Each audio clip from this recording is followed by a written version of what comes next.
All right. Welcome. Thank you for being with us today. My name is Veronica Alvarez from Partners Research Network, and we have also Allison Schaberg from Consolidated Planning Group. And thank you for being with us today in this great presentation and webinar with great information about transition planning. First, I'm going to talk about Partners Research Network, who we are. Partner Research Network is the parent training and information centers for Texas. We are funded by the Department of Education, Office of Special Education, to provide free resources and training for parents of children with disabilities and youth with disabilities that we call them self-advocates. Our mission is to empower and support Texas families and individuals impacted by disabilities or special healthcare needs. Who we serve? As I mentioned, parents of children with disabilities and youth with disabilities from the ages from 0 to 26 years old. Where we serve in all the state of Texas. Partners Research Network was first founded in 1986, and now we have 4 projects serving parents. But we are part of the same family, the Parent Training and Information Centers for Texas. Myself, I'm part of the TEAM project. That's in Region 13. I serve parents here in Austin and surrounding areas. And another part of the TEAM project is Region 20, that's San Antonio, and Region 1, all the Rio Grande, the valley kind of thing area.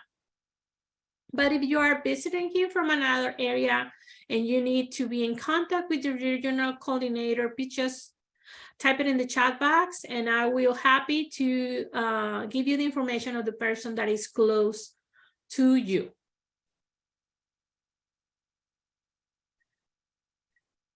Our services are free and we offer parent workshops, youth workshops, webinars, information and referrals, one-on-one technical assistance, supporting the IEP meetings and ARD meetings. We do once a year an annual symposium, and we offer parent leadership trainings, youth leadership trainings, and access to social media resources. So housekeeping items for today. Your camera is off and your microphone is off. So you have questions during this presentation, please type it in the chat box or in the Q&A. And we will monitor your questions, and Allison will be happy to answer your questions. We are doing a recording of this presentation. We can post those presentations in our Facebook pages. And Allison Schaberg from Consolidated Planning Group, they have a YouTube channel where you can also access to this presentation. And just a reminder, at the end of the presentation, you are going to receive an email for with a survey. Please help us filling out that survey. It's like 3 or 4 questions, just 1 to 2 minutes to fill it out. And with that, we can report to our grant that we are serving you guys. And also, please type in any honest feedback to really improve what we are doing. We do not provide CEUs, but we can do a certificate of attendance. If you need one, please type it in the chat box and I can help you with that. This is my contact information. That's my phone number, email. I also put it in the chat box. Allison also put her information in the chat box if you need it. And please visit our main page, www.prntexas.org. This is another slide. That's my project director that will report to her. If you need her information, is right there. Her name is Lisa Coward. And like I mentioned, this is the team project contact information. All right, I'm going to stop sharing And now we are going to start our class. Thank you so much, Allison, for being with us today. She is from Consolidating Planning Group. She is a professional financial planner and has a lot of experience working with families with children with disabilities and youth with disabilities. I mean, more than 25 years experience. And also, she also is a parent of young adults that have disabilities and has a lot of experience. Thank you so much. We really love you have you with us and sharing your knowledge about all this important information that we need to give out to our families. Thank you, Veronica. It's such a pleasure to be back with you. For those of you, if this is your first time joining a presentation with CPG, as Veronica mentioned, we do have a YouTube channel, and our YouTube channel, as she mentioned, I'm a parent and a professional that works in the special needs community, and our YouTube channel was born out of my own frustration when my kids were transitioning and how difficult and hard everything is. And so there are over 200 webinars out there sorted by topic that you might be thinking of: special needs trust, guardianship, waivers, SSI, and Medicaid. There's so many different things out there. College planning for special needs loved ones. There's a lot out there, and you can subscribe to the YouTube channel for free and kind of really look at the ones that, you know, might be for you on the step that you're on in the planning trail. So it's certainly my pleasure to be with you guys here today. Today, you know, we're really going to talk about, you know, some of the transition steps that we need to take and things that should be on your radar. At Consolidated Planning Group, we are a holistic special needs planning firm.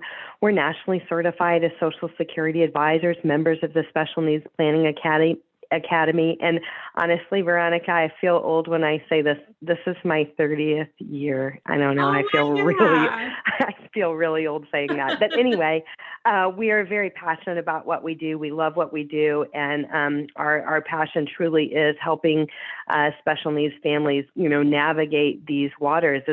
There's a lot of confusion surrounding planning and what we should do and what we shouldn't do. There's a lot of fear on if I say the wrong thing or if I do the wrong thing, then I'm going to mess everything up. I mean, that is something that plagues all families with a loved one with a disability. But we put protection plans in place. We do a lot of transition planning, advocacy. A lot of people come to us because they say, you know, we want to plan for the worst, hope for the best. We're not there yet. We don't know how things are going to turn out. We're still hopeful and optimistic, but we want to plan that our loved one may have care needs, you know, beyond our life. And so we want to plan for that.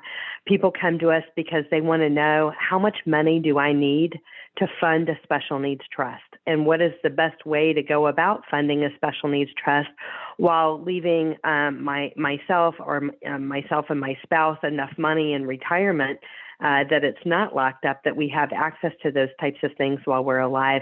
We help set up ABLE accounts, and that is a place that we can have money outside, above and beyond the means-based test that the Social Security Administration does for SSI purposes. We're able to educate people about how ABLE accounts work and what you can do with an ABLE account.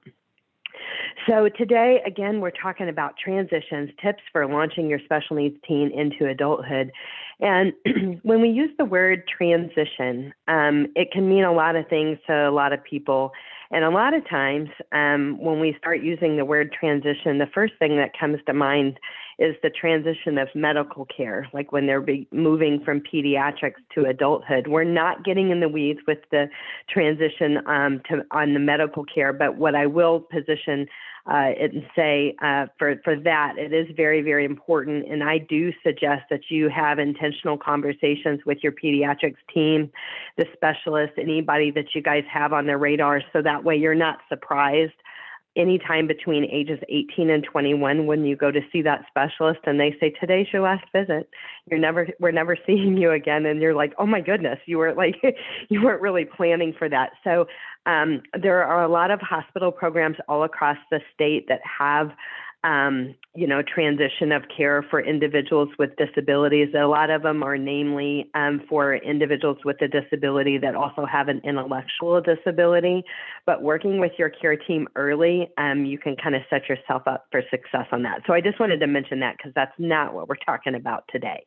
We're talking about a lot of other topics. So first things first, when we're thinking about transition, what we really think about is the realistic expectations. Where are you? There's the place where you want your loved one to be and where they really are. Really being okay with wherever they are, understanding those challenges that come along with those diagnoses. And we always say they are where they are. They're not behind. They just are where they are. So thinking about what the next step might be is really, really important. Maybe it's a non-traditional path. So we just really say, we really want you to keep an open mind, consider the options. There are a lot of options there. Some of the things that we need to be keeping on our radar, and I know a lot of you are, if you have children that are in the public school, they can stay in the public school until 21, 22, basically. But those intentions, if you have those intentions, it's just not an assumption. Those are things that we need to communicate in those ARD meetings and set that up. A lot of the schools, both private and public, have transition programs post high school that your student can kind of slide into, where they're focusing on life skills and independent skills and things like that. So thinking about if you're wanting your loved one to be in a transition program, maybe they're in the transition program now and you're thinking about next steps, and we're going to talk about those as well. But thinking about that early is important. What we're always trying to avoid is that the child is leaving the school with no plan. They're not signed up for a transition program. They're not signed up for a day program. They're not going to higher education, and they're basically coming home and sitting at home.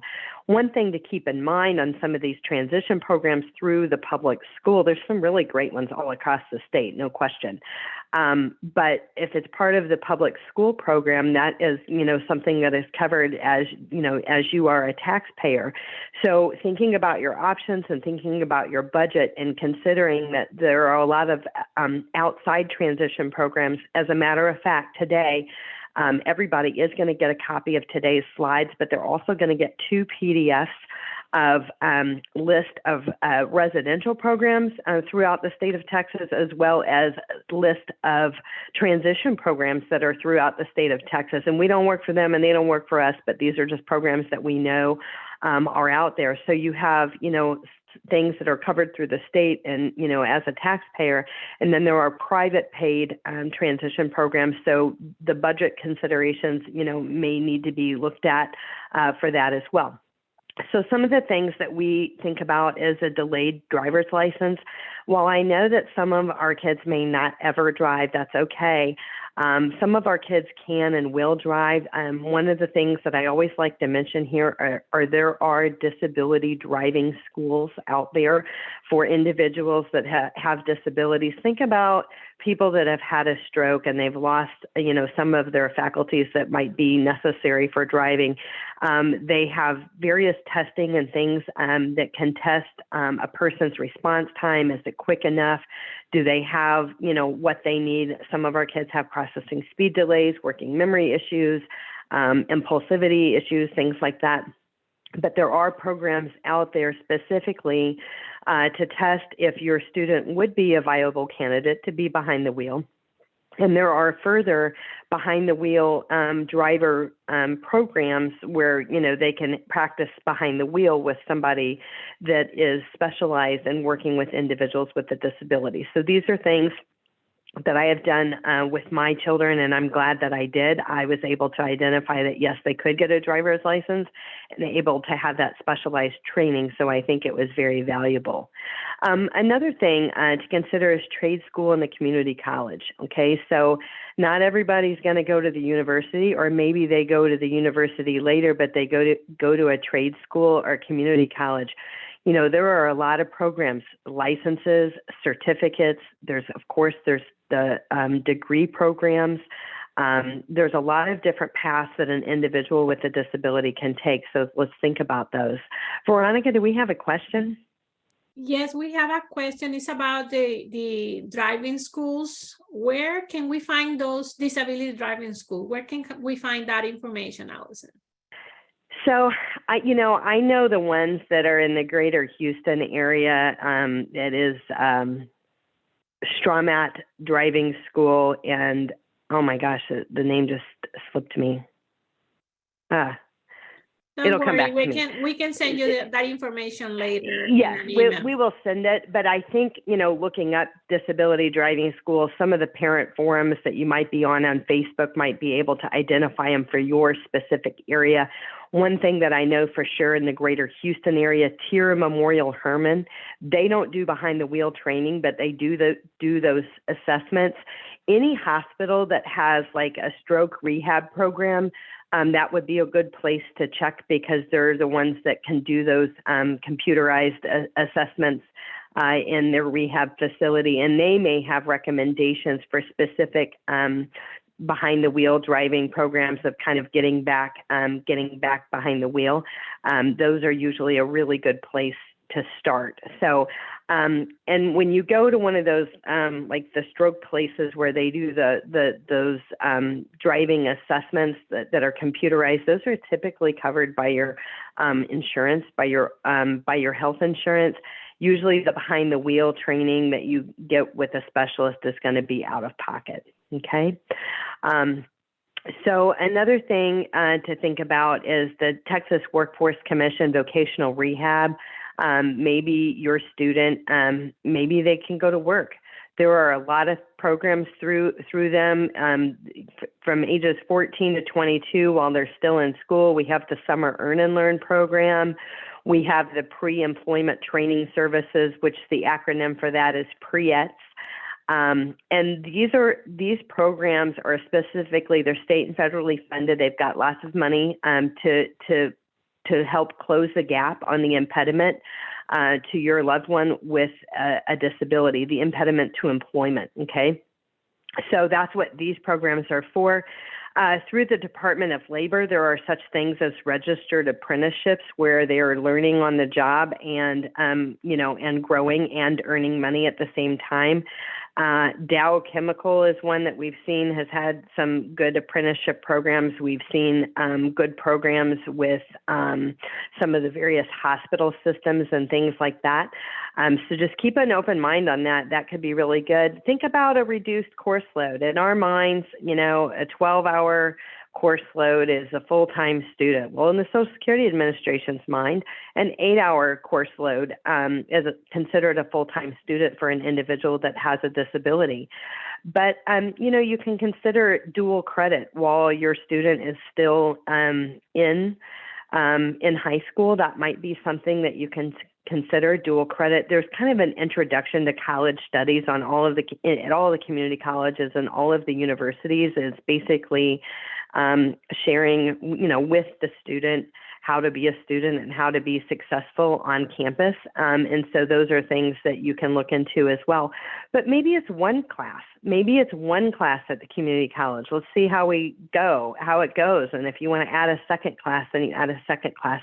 You don't have to do what everybody else is doing. And again, there's just no comparison. Self-esteem is critical, and meeting our loved ones exactly where they are is also critical for their success.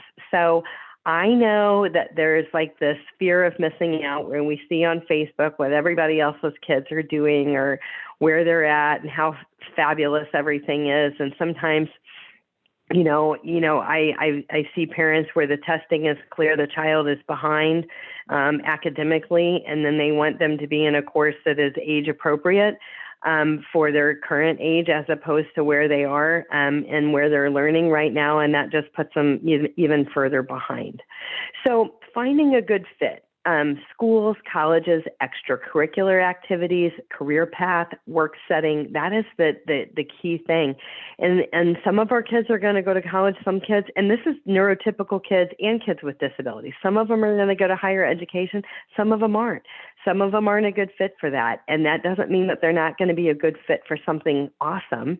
It just means that that might not be the path right now. I think it's important for us to recall and remember that, the human brain is really not even fully formed until they're 26. Okay. So when we hear from families and they're saying, my child's not there yet, I'm hopeful and optimistic, your child isn't supposed to be there yet, right?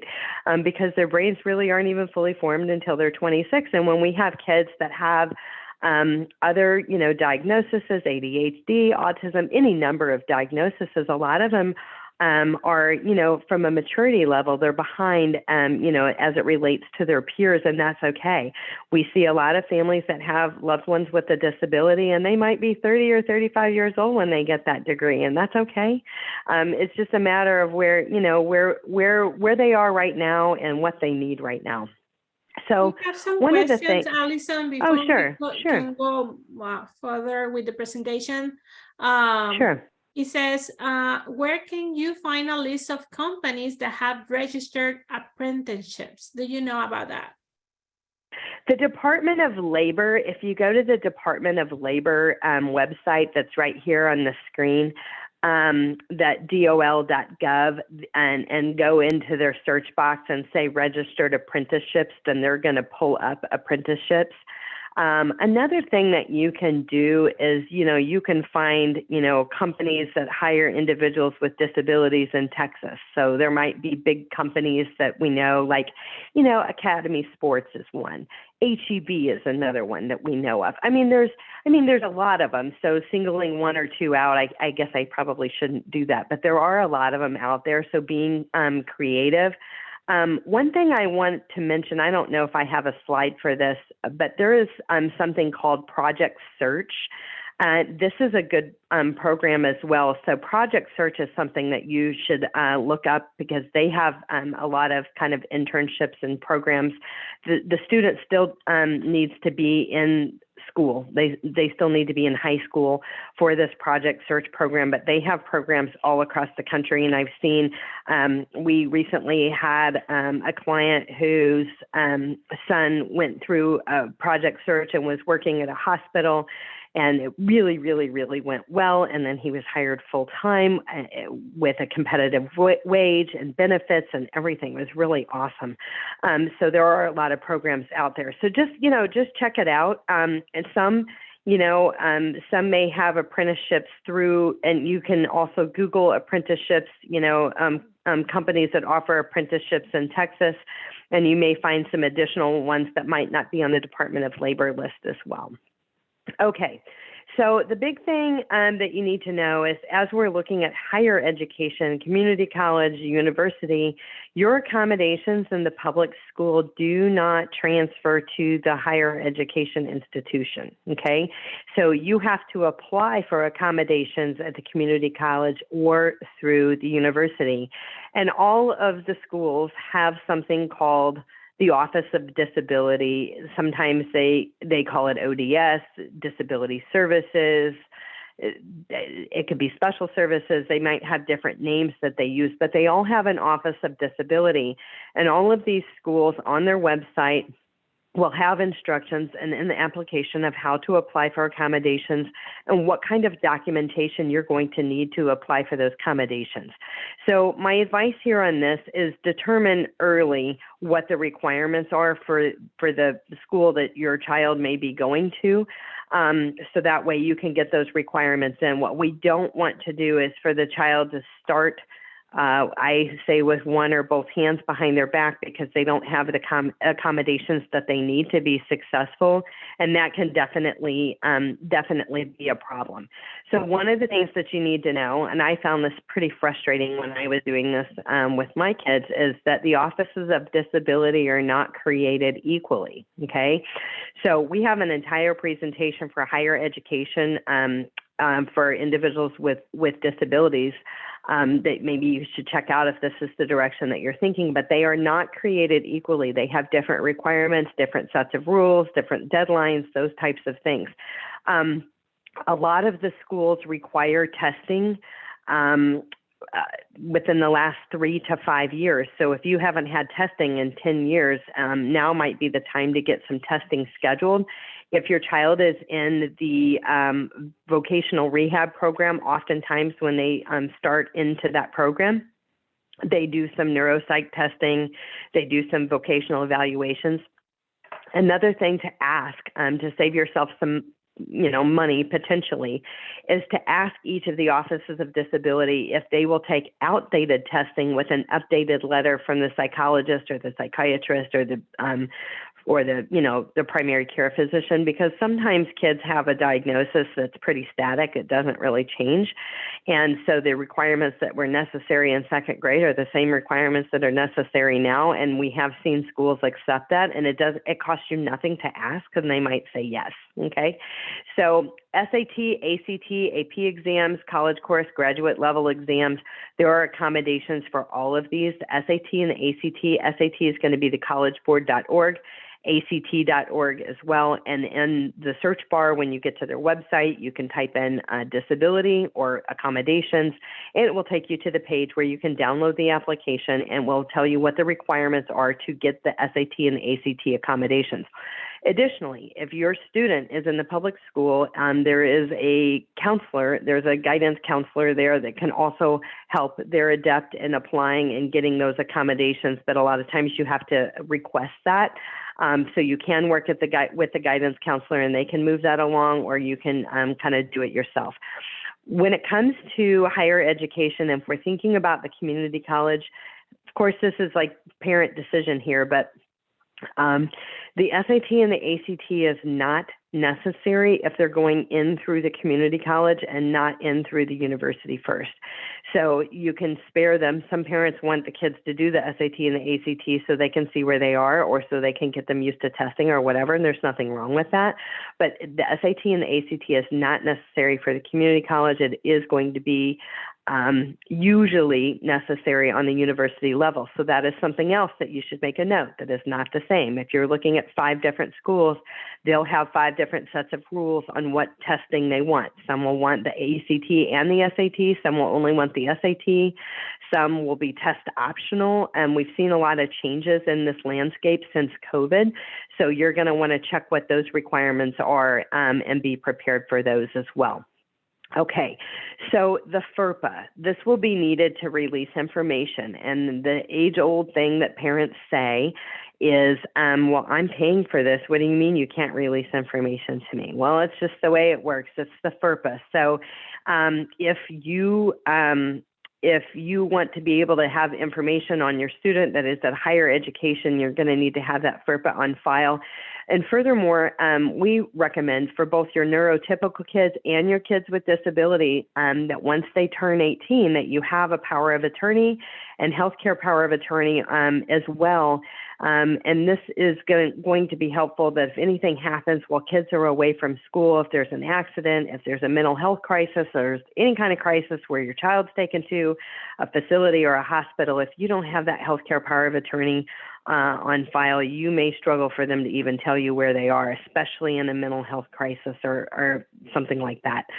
So that is a really, really important thing. And I'll just put in here, I know we're talking about our loved ones with disability right now, but when you're thinking about the powers of attorney and healthcare power of attorney, also consider having intentional conversations. Make sure yours is updated, but also consider having intentional conversations with any aging parents or family members in your life that maybe their healthcare power of attorney and power of attorney is non-existent or hasn't been updated in many, many years. It's really, really important. And we saw this a lot in COVID be problematic. So definitely think about those things. You can look at the Job Accommodation Network at askjan.org. And of course, we talked about the Department of Labor, the DOL.gov for those registered apprenticeships. Okay. All right. So some of these on the list, I think most of them are in Texas. Lynn University is actually in Florida. Some of them are schools, but not like a university or a community college. Others are community colleges, and others are colleges. Sometimes the college is on here because they have a good, we know that they have a good Office of Disability. And again, there's an entire presentation on educational options post-high school. But a lot of these are programs. One of the things that you're going to want to, check on is, do these programs take individuals that are under guardianship? So if you're planning on having guardianship, or you do have guardianship, some places will not take a student under guardianship. And that doesn't mean, I'm not saying that to deter you on what is best for your loved one, but you might want to ask that before you kind of get down a really long path and then find out at the end, oh, by the way, we don't take somebody that, that is under guardianship. So you want to check on those. The other thing that I would mention on these is, get your spreadsheet, start looking at these, thinking about these. Which ones are you interested in? Some might be horticulture, some might be the restaurant industry or the hospitality industry. Some of these might be a 6-month program, a 9-month program. Some might be 2 years. Some might be a certificate. It might be a license. There's a lot of different programs out there. So you're going to want to find out too, and when you're creating your spreadsheet, of when does the applications open up? When do they close? How many seats do they have? Are they meeting in person? Are they meeting are they meeting online, to see if that's going to be a good fit for what your student needs? Okay. Some of them offer, on-campus, programs and supports. Others are not, where they don't live on campus. So what is Campus Connections? So Bloom Consulting, again, we don't work for them. They don't work for us, but they have a Campus Connections program that's pretty awesome. In fact, Bloom is pretty awesome. You can check out their website. But they really have a wraparound program that is, really, designed to pair a student with a connections coach. They're going to provide mentoring and guidance and navigational support. And it's really helping the student to build their skills as it relates to problem solving and, kind of working through things. This is in addition to any tuition or anything like that. It's $1,000 a month. It's private pay, but a lot of our kids that are in VR, Bloom Consulting does have a contract with vocational rehab. So it's possible that if it's in line with, your plan for your student to get to work, that there's sponsorship that could be available, and you would want to talk to your VR counselor for that specifically. Another thing that you should know about Bloom Consulting is they do complete vocational evaluations. So it could be private pay, it could be paid for by vocational rehab, but they do a vocational evaluation. And the point of a vocational evaluation is to identify any gaps or impediments to employment that your loved one may have, and then put together a training program and resource program to build those skills to help close those gaps that might be an impediment to employment. So if you haven't had one of those done, that might be something that you want to consider. Is there a link that you can provide for a template for power of attorney and healthcare power of attorney? And so there are a lot of things that you can download from the internet for a healthcare power of attorney and a power of attorney. We're not fans of DIY legal documents because they're often wrong. If you're doing that, you want to make sure that document is a Texas document. A healthcare power of attorney and a power of attorney downloaded from the internet is better than nothing at all. We have a list of attorneys that we refer to all across the state that can help with those things, such as wills, special needs trust, guardianship, alternatives to guardianship, and things like that. But as far as documents that I would remotely consider downloading from the internet, the healthcare power of attorney and power of attorney is the only one, but we're definitely fans of working with an attorney. So, and that kind of brings us to, getting started with special needs planning. Where do we start? Well, first things first, we want you to understand the difference between a special needs planner and a special needs attorney. And in short, I always say this kind of tongue in cheek, They're the paper and we're the money. The paper is really important. Those legal documents, they have a law background. That's what they do. They draft documents. They explain things to you, help set up the things that are necessary in planning. And for a lot of us, those necessary things might be a special needs trust. Again, guardianship or alternatives to guardianship, having our wills and healthcare power of attorneys and powers of attorney in place. And when I say we're the money, we're nationally certified as Social Security advisors. How and when do I apply for SSI? What do I need to have my ducks in a row to apply for SSI? A lot of our kids haven't got SSI. Some do.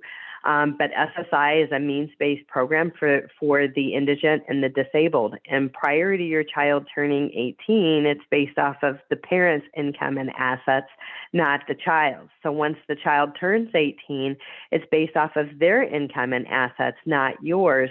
So while they may have been denied for SSI and Medicaid in the past, it's very probable that they could be approved for SSI and Medicaid going forward.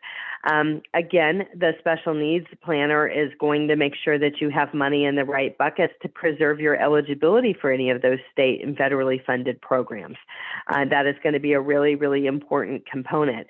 We're going to make sure that there's money in the right buckets, and we're also going to make sure that there is an appropriate amount, set aside for a special needs trust while maintaining a person's ability to retire and stay retired for 25 to 35 years. So we want you to work with a special needs planner to help you formulate a plan. It's not about really looking back. I hear a lot of people beat themselves up when they meet with us for the first time of, I'm embarrassed what we haven't done, or we got started and then we got busy and we didn't do anything else. I say, while we do want to look back to see what you already have in place, because that's, the foundation, and we want to build on the foundation that you already have established. It's about looking forward and getting the things in place that you need to, and being intentional and taking those intentional steps. So one of those steps is really getting all of the planning documents together. What does this look like? This is your Social Security statements and full earnings record. This is what coverage do you have in place with your employer, outside of your employer? Do you have disability? Do you have life insurance? Do you have long-term care? What do you have in place? What do you have saved up for your own retirement? Stocks, bonds, mutual funds, 401ks, 403bs, old pensions. Is there already a special needs trust that was funded by grandma and grandpa? Any of those other legal documents that you already have in place? And then we suggest developing a letter of intent. We do have a webinar specifically on what is a letter of intent. And I liken this to a family love letter. As parents, we know more. We have forgotten more than anybody will ever know about our loved one and what their needs are.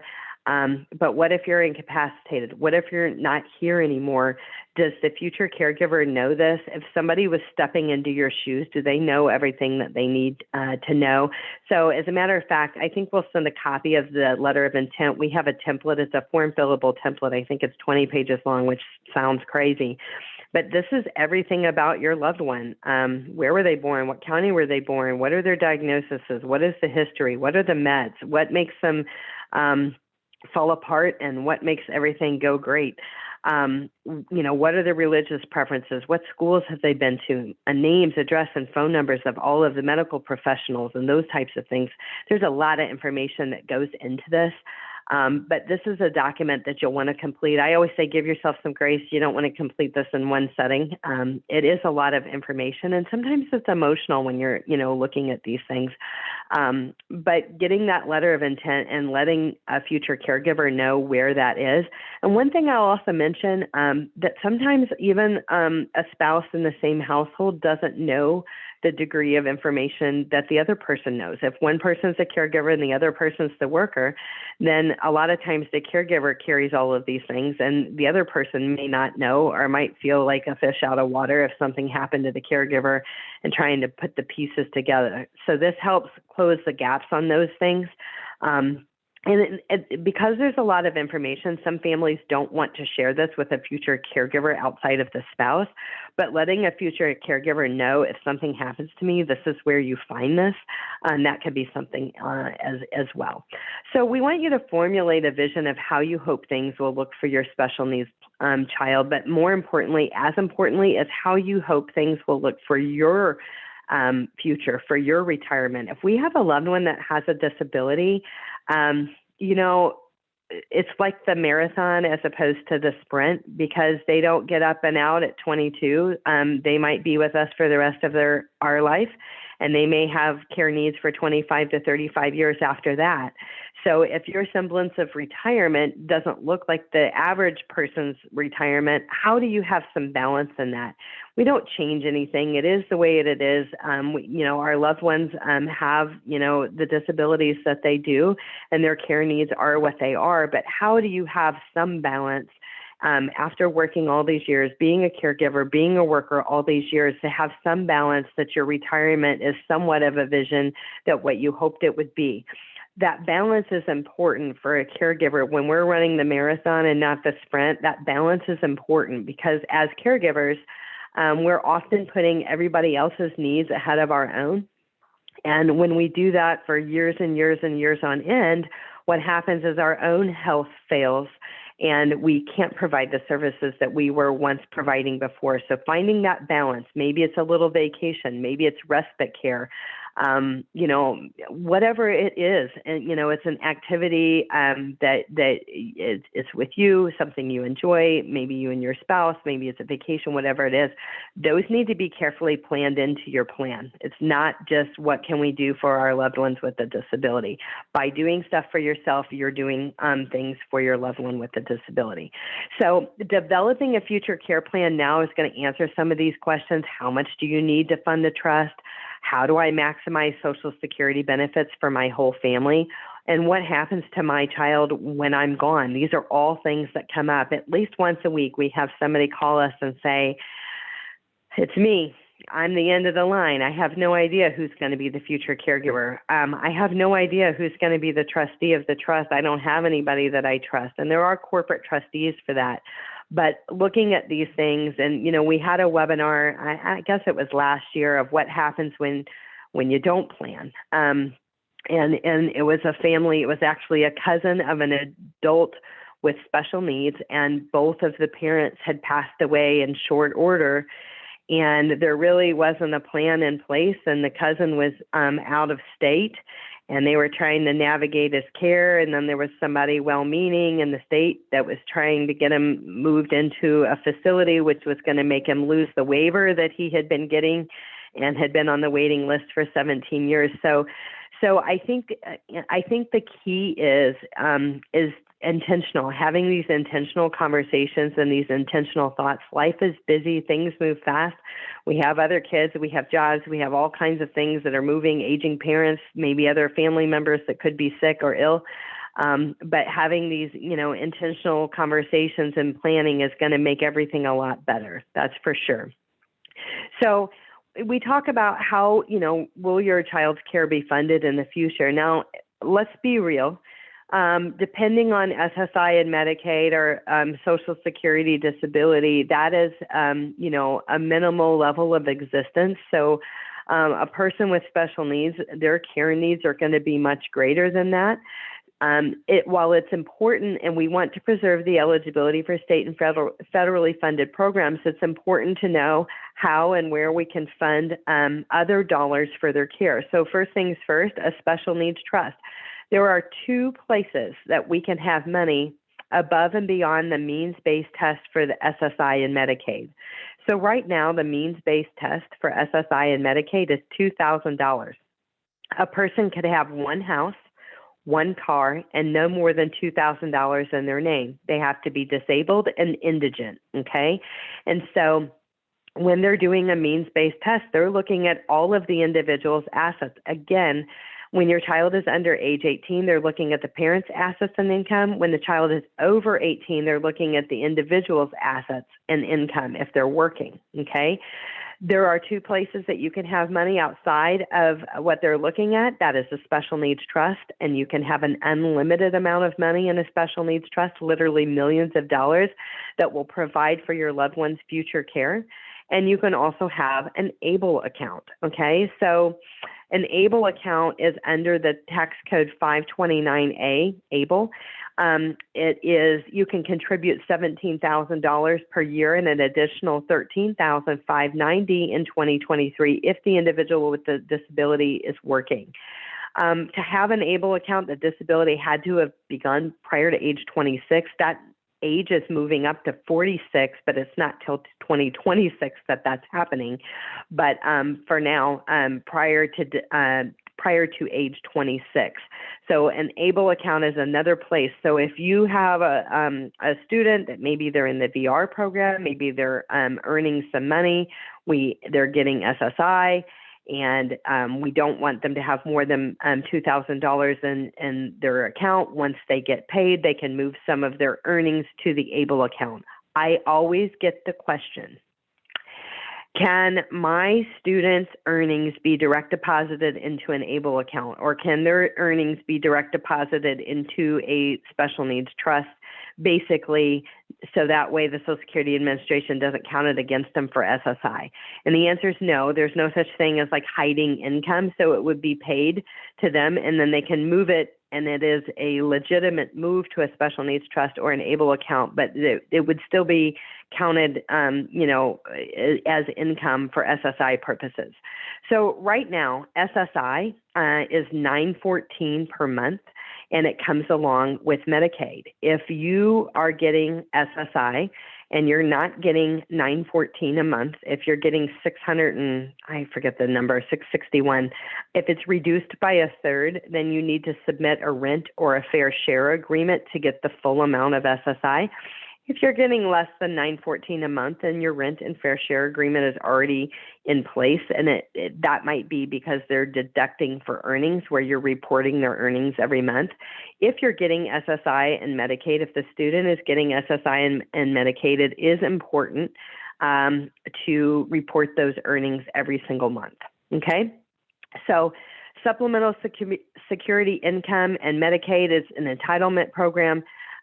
Social Security Disability and Medicare. Social Security Disability is a program that we pay into. As we work, we pay into the Social Security system, Social Security Retirement, Social Security Disability. If our students never work, they don't pay into that system. So when you apply for SSI and Medicaid, you also apply for Social Security Disability, and usually you're going to get that denial letter from Social Security Disability first.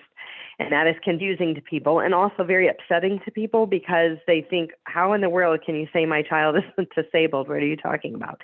And but the reality of it is because the Social Security Disability Program is a program that you pay into, they're getting that denial letter accurately because they haven't paid into the system, okay? So where this changes is if there is a program called Childhood Disability Benefits, and this is under a parent's record, if you have a loved one whose disability started prior to age 22, they have the ability to be covered under a parent's record. So when a parent either retires under Social Security retirement or Social Security disability, then their disabled adult child will be entitled to 50% of that benefit. So let's say your benefit, you retire, Social Security retirement, and your benefit's $4,000 a month. Then your child would be entitled to $2,000 a month, 50% of yours. Yours isn't reduced. They would basically switch over from SSI to SSDI under a parent's record or childhood disability benefits. After 24 months, they would be eligible for Medicare. And if they had Medicaid first, then the Medicaid will be ported over. Sometimes you do have to reapply, but the Medicaid would move over in that example. Okay, so we talked a little bit about the ABLE accounts. These are things that that our firm can set up for you. It's a little bit different than a 529. You guys have heard of 529s before, 529Cs for college. This is 529 under the same tax code, but A for ABLE.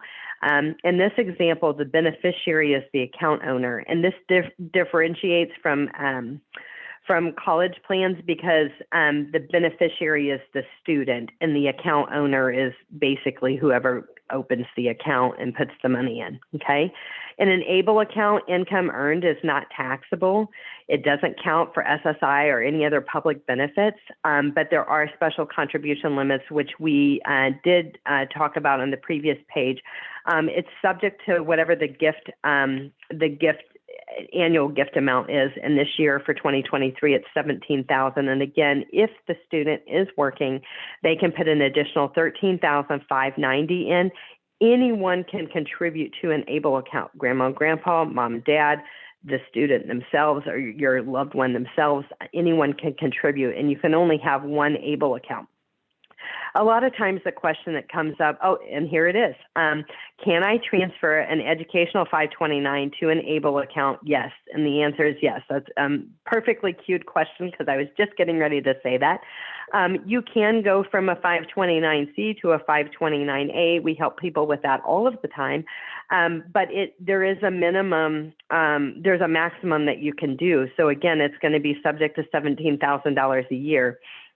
From the C to the A, and an additional $13,590.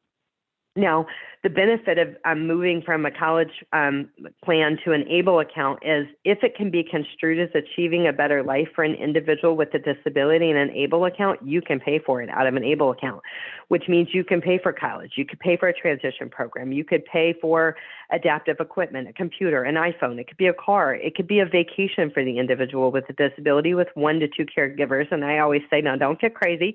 You can't take the whole family on a vacation out of funds from the ABLE account. But there, any type of respite care, caregiver services, medications, again, if it can be construed as achieving a better life for an individual with a disability, you can pay for it. So what I would say is the ABLE account is a lot less restrictive on what you can pay for without tax and penalty than the college program. And so if we're not sure if our child is going to go to college, or maybe they're going to go to a transition program or alternative program, then it might be smart to convert the 529C to the ABLE account. But we're happy to look at those and provide some suggestions on how that looks for you. So when do you need a special needs trust and guardianship? So a special needs trust is going to preserve the benefit eligibility while providing resources for your special needs child. Again, this is one of the 2 places we were talking about the ABLE account. We were talking about a special needs trust.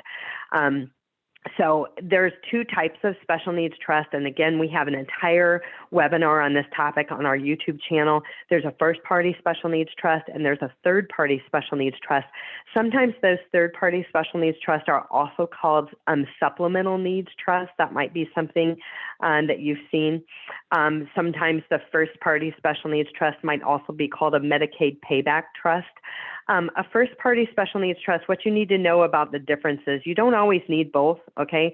A first-party special needs trust is the child's money. This is their money. They've earned it. Somebody accidentally left money to them in their name directly as opposed to a third-party special needs trust. Sometimes some of the attorneys we work with will call a first-party special needs trust an oops trust. Oops, I need a first-party special needs trust because grandma and grandpa left little Johnny money in his name directly as opposed to the third-party special needs trust. The third-party special needs trust does not have a Medicaid payback. So when we're being intentional and we're setting things up on purpose, having that third-party special needs trust, having the beneficiary be the third-party special needs trust for the benefit of that child is important as opposed to naming the child directly as a beneficiary. So again, we don't want to name our individual loved ones with disabilities directly as a beneficiary on anything. The right way to leave it is to the third-party special needs trust for the benefit of said individual. And there's no such thing as leaving life insurance proceeds directly to an ABLE account. People ask me if they can do that as well. That's a question that we definitely get every month. All right, so guardianship. This is a hot topic when we're thinking about transition. Guardianship, alternatives to guardianship. For those of you that are joining us in Texas today, there is a such thing as a supported decision-making agreement that usually goes along with a healthcare power of attorney and power of attorney. You can start the process 6 months prior to the child turning 18. This is not a DIY project. This is not something you want to do yourself. This is not something you want to ask your brother, the real estate attorney, to do, or your neighbor, the corporate attorney, to do. You want to work with an attorney that is specifically nuanced in estate planning and special needs. Okay, so what about this whole guardianship topic? This is a source of stress for many families. They don't want to take their rights away from their kids if they can help it.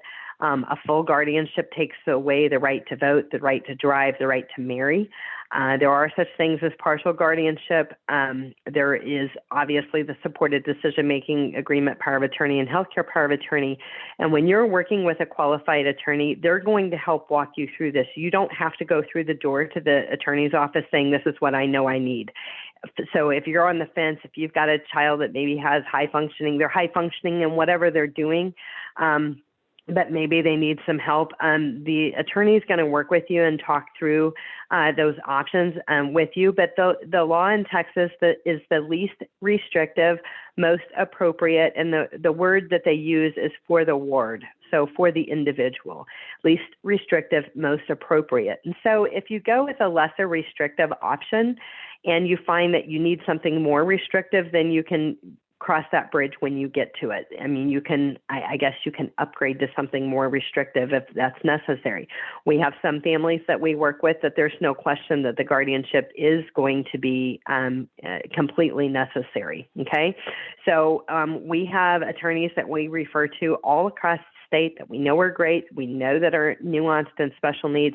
Your situation is specialized. And then when it comes to the financial planning side of the house, when it comes to the legal documents, you truly want to work with a specialist. And I liken that, you may have heard me say this before, but if you have a heart attack, you're not going to go to your primary care physician for care.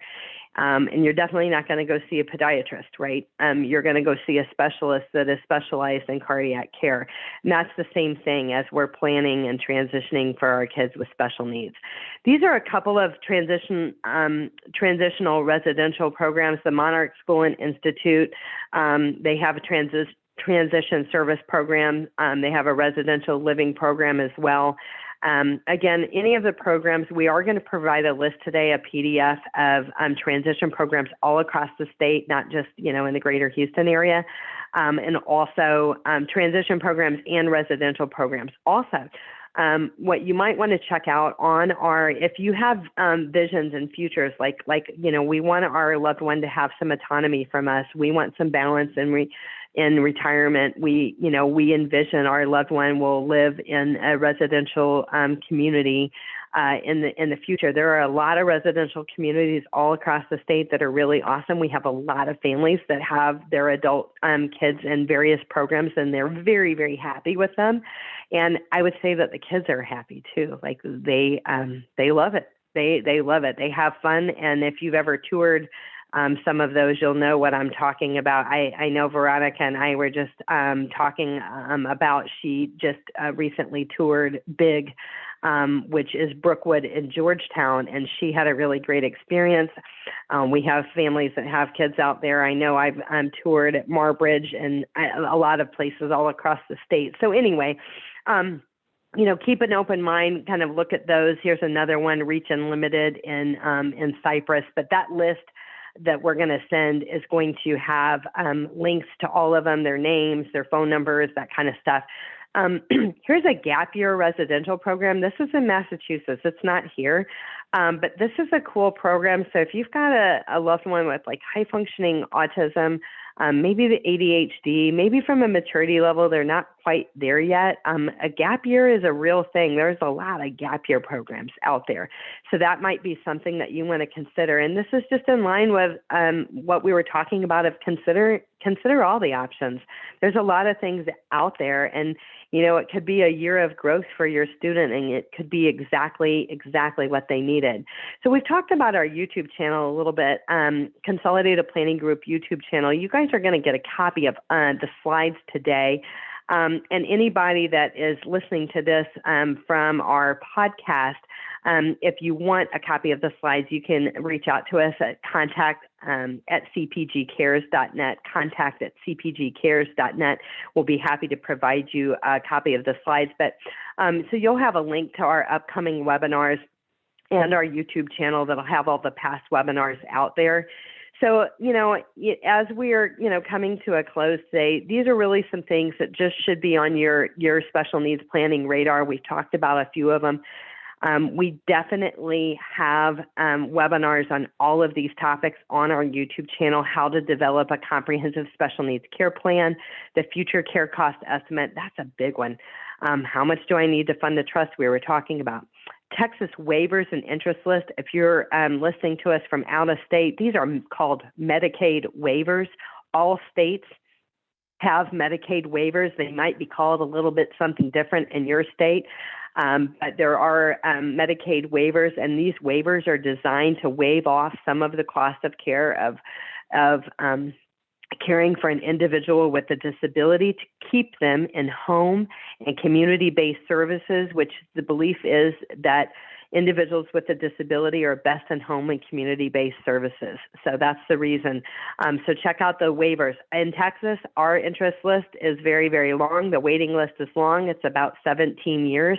And if you don't know how to get on the interest list or the waiting list, let us know. Let Veronica know. Let myself know. We'll get you the links of where you can get on the list. But you definitely want to get your loved one on this list. SSI and SSDI, understanding the differences and knowing when to apply. We have a complete presentation on this. SSI and SSDI is very, very confusing. And if you have felt confused by this, you are definitely not alone. They have a lot of terms that they throw around in acronyms.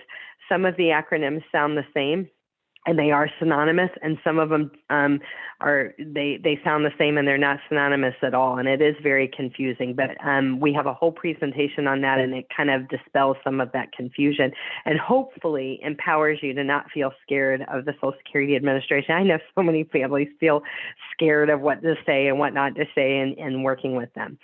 We talked about the ABLE accounts, the beneficiary designations. As I mentioned, it's really, really important that we just don't have our special needs loved one named as a beneficiary on anything we have. We want to name the special needs trust. And so check out our webinars on the special needs trust, guardianship, and the post high school education options. I work on a collaborative team here at Consolidated Planning Group. Again, we're nationally certified as Social Security advisors, members of the Special Needs Planning Academy, and we are certainly equipped to serve you and answer your planning questions. I know that we're out of time for today. We offer free personalized consultations. This is a scheduling link. You can put your camera over the scheduling link. It'll take you to a calendar where you can book your free personalized consultation. A lot of times people have questions that they didn't want to ask in the group, but we are certainly happy to meet with you and share with you the doors that you can walk through with Consolidated Planning Group, how we can help you and partner with you on the planning that you've already done. We're never here to rain on any great relationships that you already have established. We're here to consult and to build on the foundation that you've already established. So, Veronica, it's certainly been my pleasure to be back with you again today. Guys, you guys are going to get a copy of the transition program list, the residential program list, and I'm also going to throw in the letter of intent template as well today, as well as the slides. So thank you so much, Veronica, and I hope everybody has a wonderful week. Thank you, Allison, and thank you, everybody, and you will receive an email shortly. Thank you so much. Bye now. Thank you.